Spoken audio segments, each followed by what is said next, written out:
Good afternoon, Arcadia community, and Happy New Year if I haven't seen you in person. Welcome to my first of term two's bi-weekly executive principal newsletter.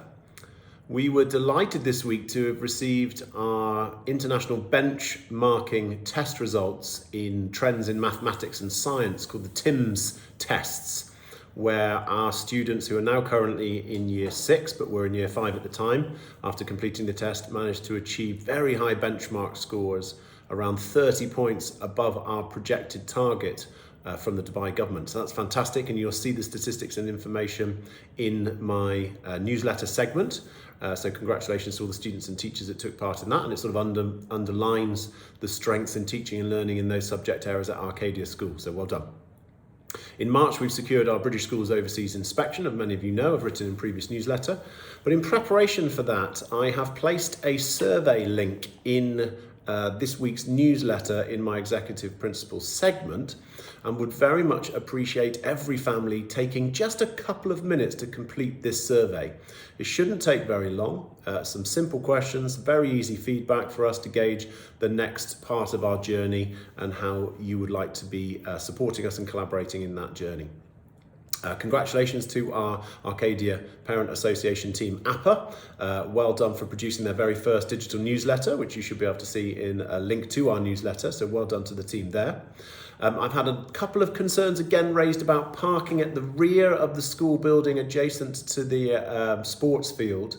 Particularly parents parking on the pavement area, making it very, very difficult for pedestrians to travel around. There's plenty of parking spaces out there, so please, if you're parking at the rear of the high school, please use the dedicated parking spaces only instead of parking on the sand and across the pavement. We had our first Arcadia ski trip this week to the Mall of the Emirates, which is fantastic, with 25 students from beginners to intermediate ranges, right the way through from foundation stage 1 to year 4 took part in that. So well done for Mrs. Pruitt for organising and setting that up, and that will continue on until the end of the start of the spring break.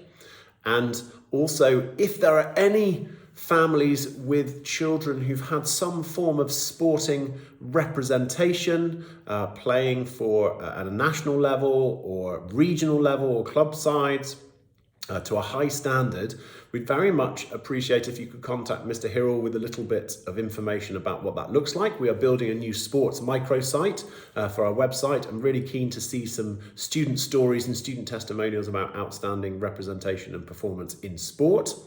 Finally, of course, across the city, you'll see that the vaccination programme from the Dubai government is well underway, with an anticipated target of 50% of over 18s to be vaccinated by the end of the first quarter. We are starting our own programme vaccination drive here. But of course, during that time, even though families may well have vaccinations, we still need to adhere to our COVID safety strategies of social distancing, limiting to small bubbles, and ensuring that we're always wearing our masks and PPE appropriately. Please do continue to do that at home, stay safe, do this also in and around school to help support our community. We haven't seen at Arcadia a significant spike in cases here, very similar to what it was like at the start of September. And of course, with the increases in the cases in the UAE, we need to continue to be as safe as possible. So please look after yourselves, enjoy your weekend, spend some time with the family, and I very much look forward to seeing you in person as soon as we possibly can. Take care.